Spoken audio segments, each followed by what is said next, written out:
All right, ladies and gentlemen, we are back in this very captivating, exciting portion of Scripture found in Ezra chapter 2. And just like I did last week, can everybody hear me okay? Yeah? Can you hear me? Good. Just like I did last week, just because this text is so exciting, I have to be very diligent in how we present it, and hopefully you can digest it correctly. So I will tell you what I'm going to tell you, then I'm going to tell you, then I'm going to tell you what I told you. But when I tell you what I told you, I will reward you with a nugget, a little treasure that you would not have seen or thought of if you just read this through and moved on to, the verses after, okay? So pay attention, be diligent, and hopefully you will be rewarded by the end. Here we have a similar table that we saw last week. So this chapter is essentially a census. It is an organized way for the writer of this portion to tell the readers who these exiles were as they were reestablishing their society in the Holy Land, specifically that southern portion. This was important for several reasons, including them having the right of ownership. The land was allotted to certain people based on their heritage, based on their tribal affiliation, based on their families.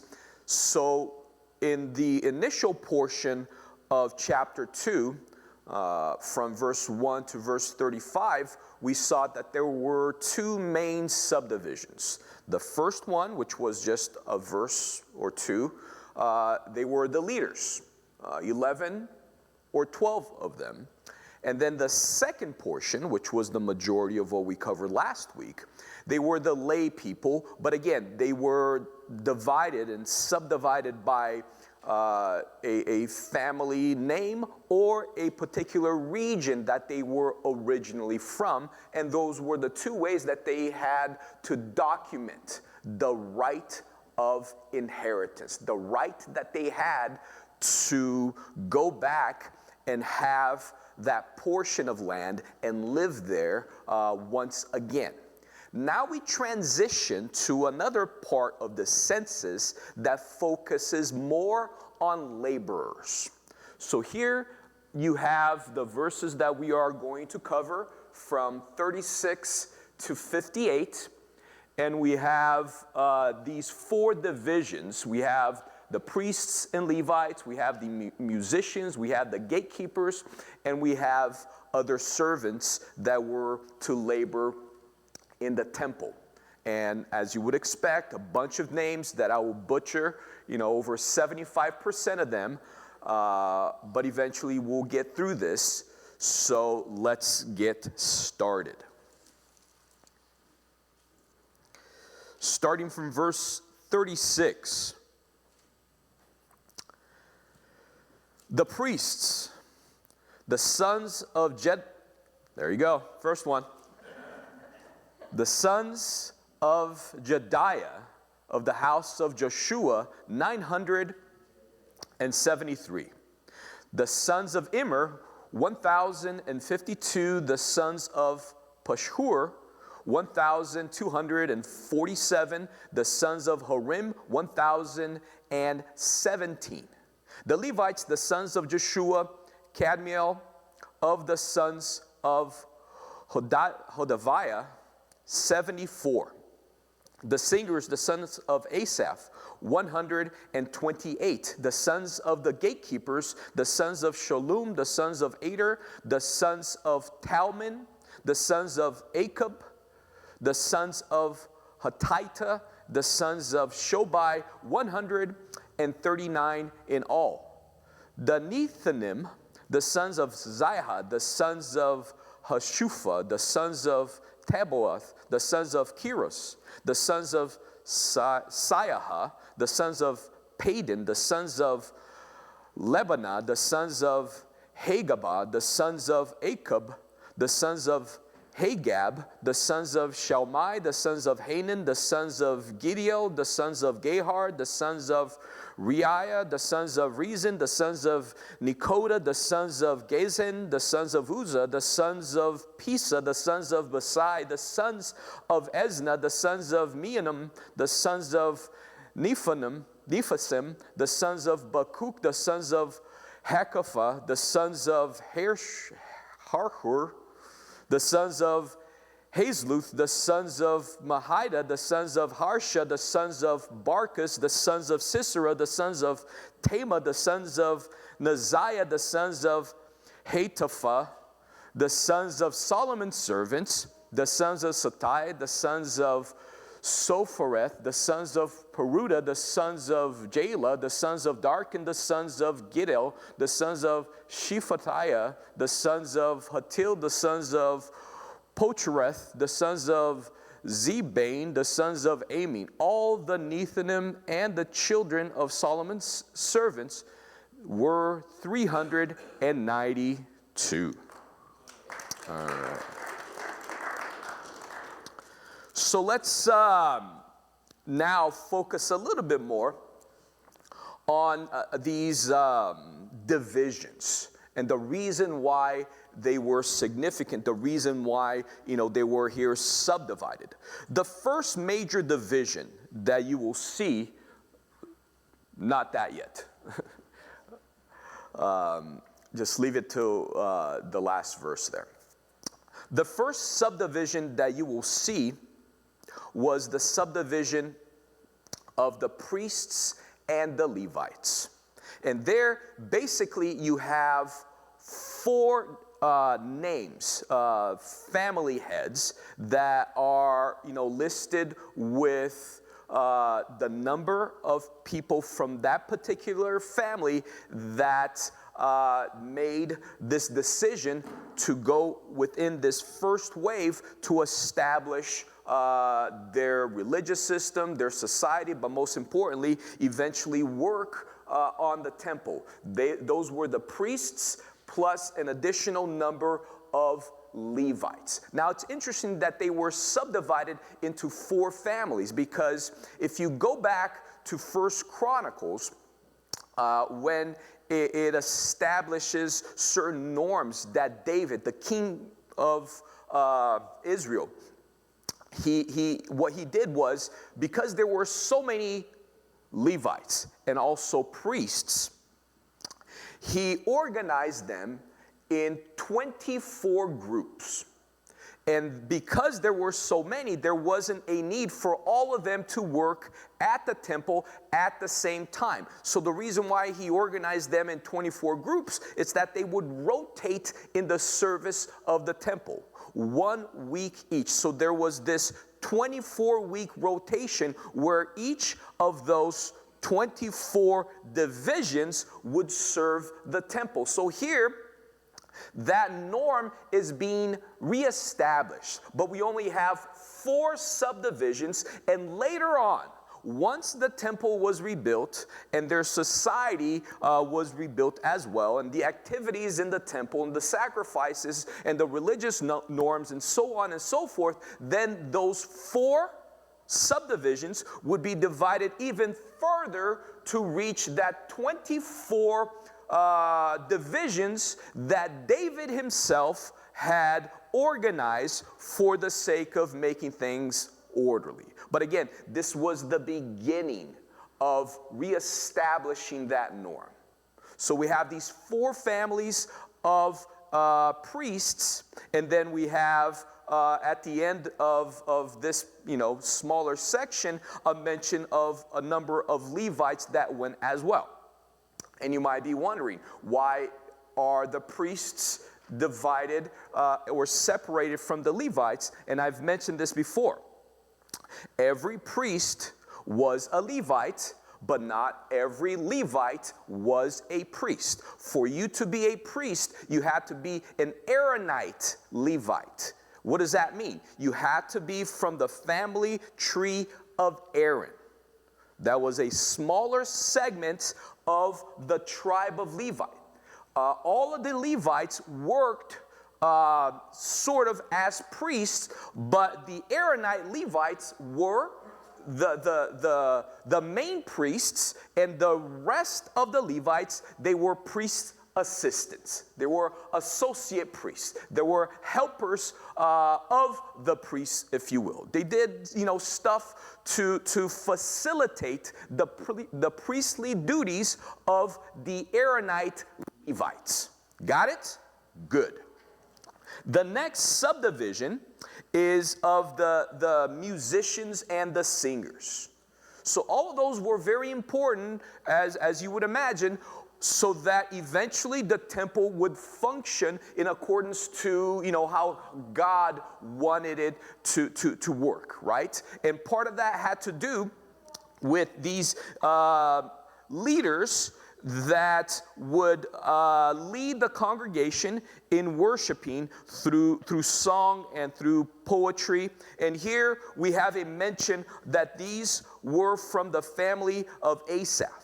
Now, Asaph was a musician in the time of David, and he became very prominent. He became very important to the point where if you sift through Psalms, 10 to 12 Psalms are attributed to Asaph. So here it came, these people, these 128 leaders came from the family of Asaph. Again, they're trying to reestablish what once was, but now was no longer.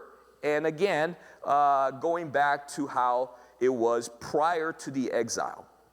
Verse 42, we have a group called the gatekeepers.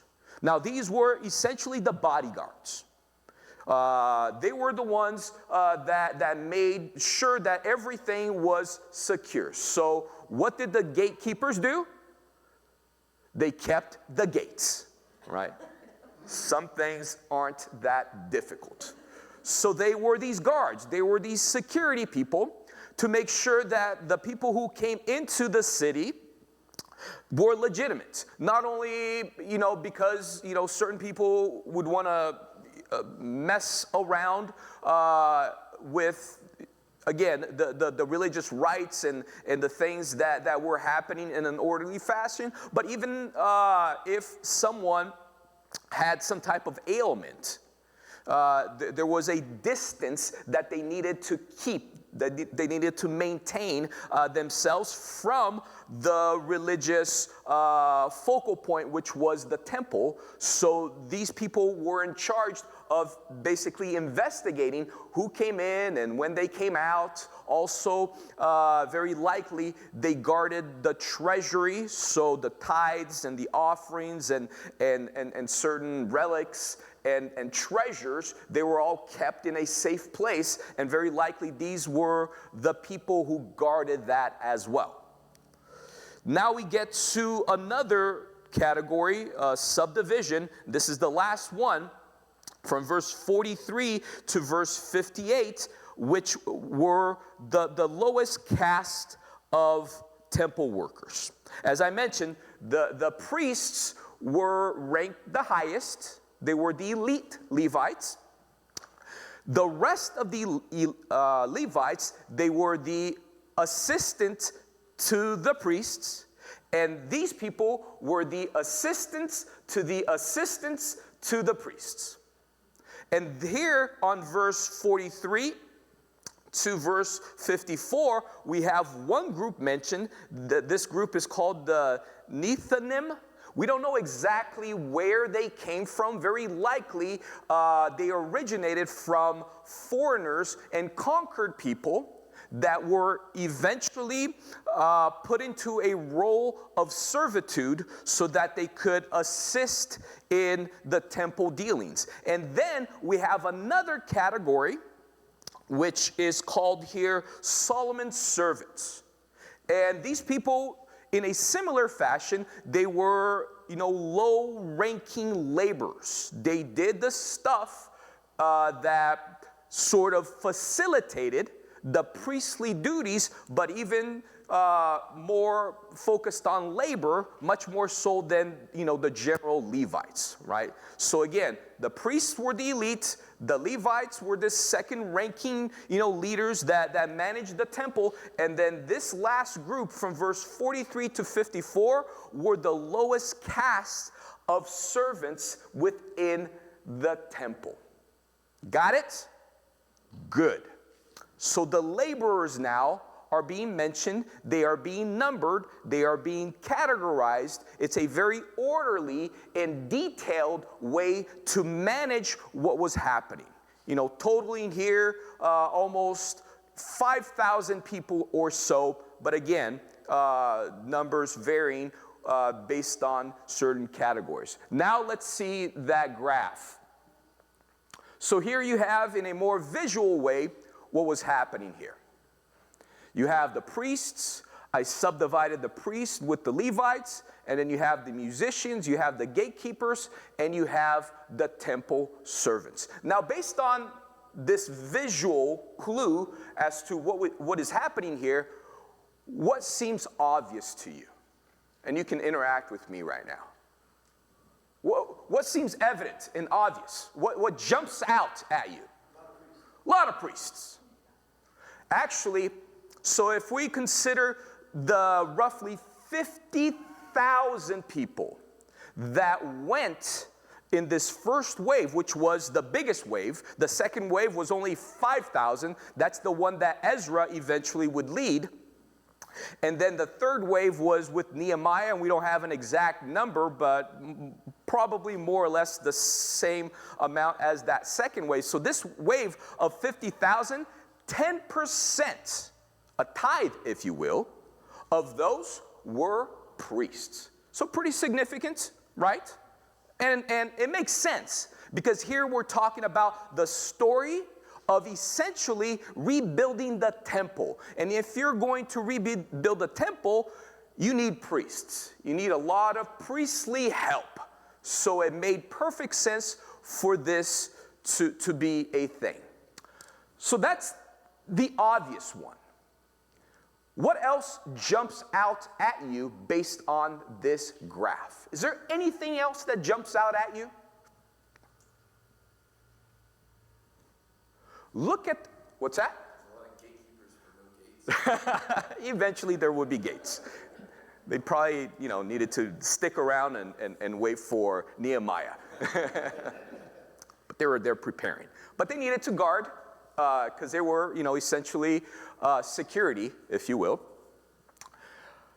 The second thing that should jump out is the discrepancy between priests and Levites. Why? Think about this for a second. I've already said this ad nauseum. I repeated this, and now think about the graph. Who were the Levites? The Levites was the tribe. Who were the bigger group? The Levites or the priests? The Levites. So here's how the math works, more or less.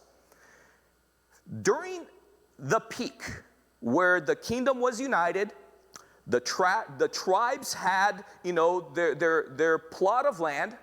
We know that the Levites didn't have land per se, but they had cities, but primarily they served the purpose of helping out with the religious rites in general, specifically with managing the temple and everything that, happened around the temple. In the period where, you had everything sort of working as it should, the ratio of Levites to priests was 10-1. Think about this for a second. Quick math. 10-1. If 1-1 is 100%, 10-1 is what? 1,000. the Levites outnumbered the Aaronite Levites. In other words, the priest 10-1. Now you fast forward to this time, what do you have? We have the priests. It's not even a situation where the numbers flip. It's even beyond that. Before, the Levites outnumbered the priests 10-1. Now the priests outnumber the Levites 60-1. Do you see the discrepancy here? So the first figure was 1,000%. The second figure is 1.6 whatever. So there was a decrease of over 99% based on this ratio. Question: why?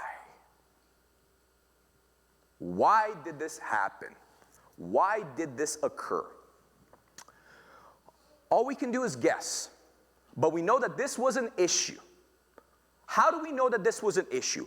Later on in this, book that we are covering, once we get to chapter 8, when Ezra is introduced, I'm not going to read the verses because I won't have anything to talk about once we get to that portion, right?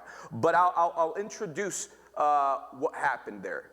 On chapter 8 of Ezra, when Ezra himself is leading a second wave of exiles, the temple was already built. There was, decades between the first portion of the story and now that second portion of the story.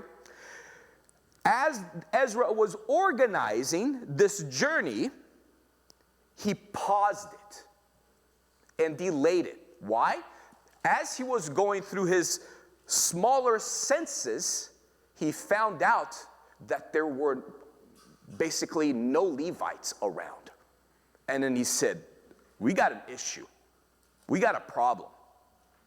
So he went back and started to recruit Levites. He had to go out of his way to go find himself some Levites. And then he found some and other people who were willing to sort of act like Levites.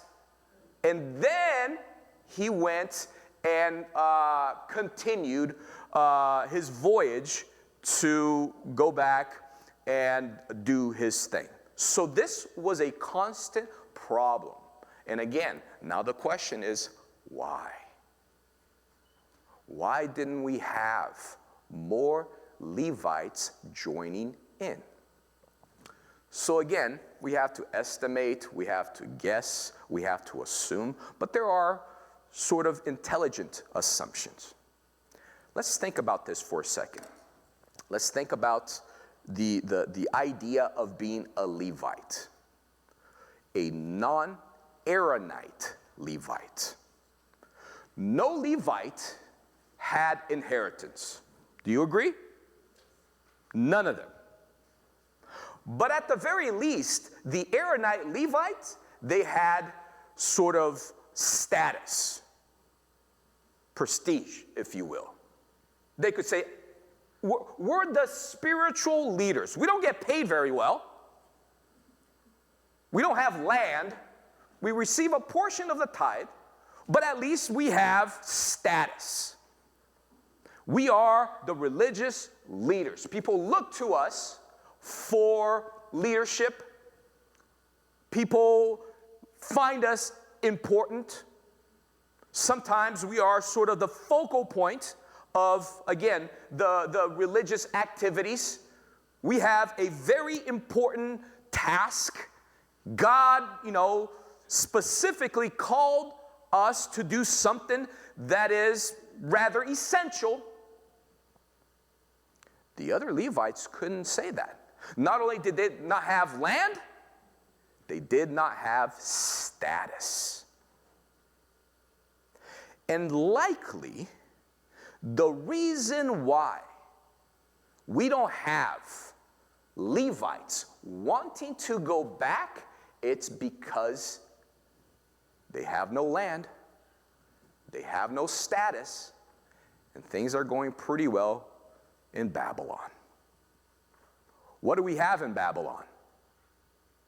We have land. By this time, because their system was not the same system that, again, was the norm within the promised land.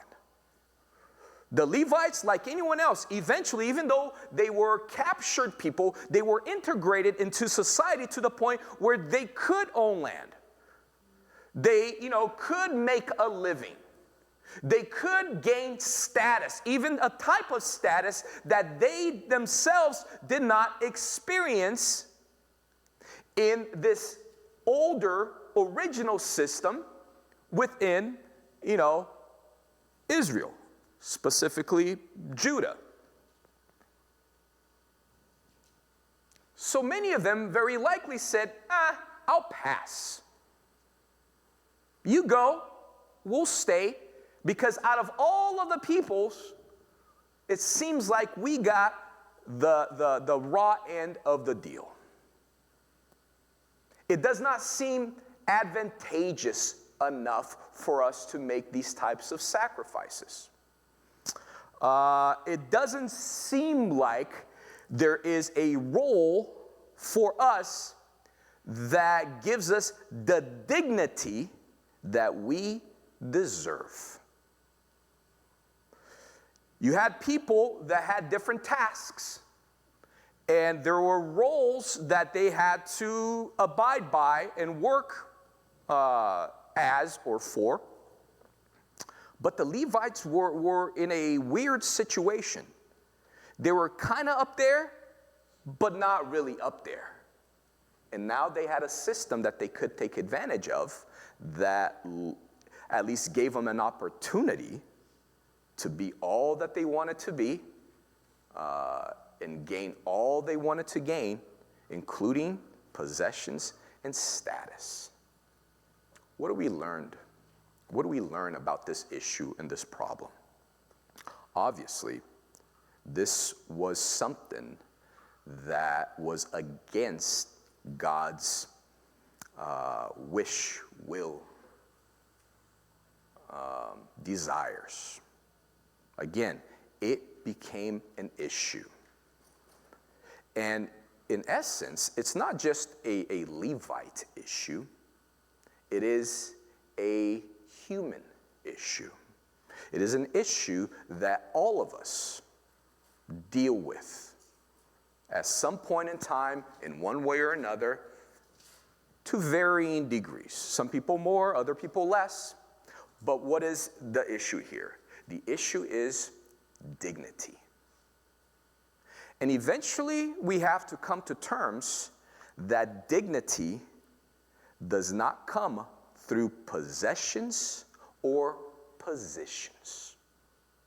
Because that's what we are bombarded by, and that's how we sort of function in society. We see people with positions and we say, there's the dignity. We see people with possessions and we say, that's the value. But in essence, dignity, it's not something that is gained through status. It's something that either you have or you don't. It is something intrinsic. It is something internal. It is something that it's a quality. It's a quality that you carry around. And whatever role that you take in society, it's not the role that is giving you dignity. It is the dignity that is inside of you that is making that role dignified. And this is something that I personally struggle with, and again, I'm assuming many of us do. The value that we have is the value that God gives us. Regardless of where we're at, regardless of what we're doing, regardless of the position and the hierarchies of the world. We carry that everywhere we go if it is there. Don't ever fool yourself into thinking that a position or a possession is going to bring you value. If you don't have value, if you don't feel the value inside of you, there is nothing in this world that will ever give that to you. You will continue to search and yearn and try to find that. Why? Because it has to be inside. Because that's what God gives you, regardless of your surroundings. Amen?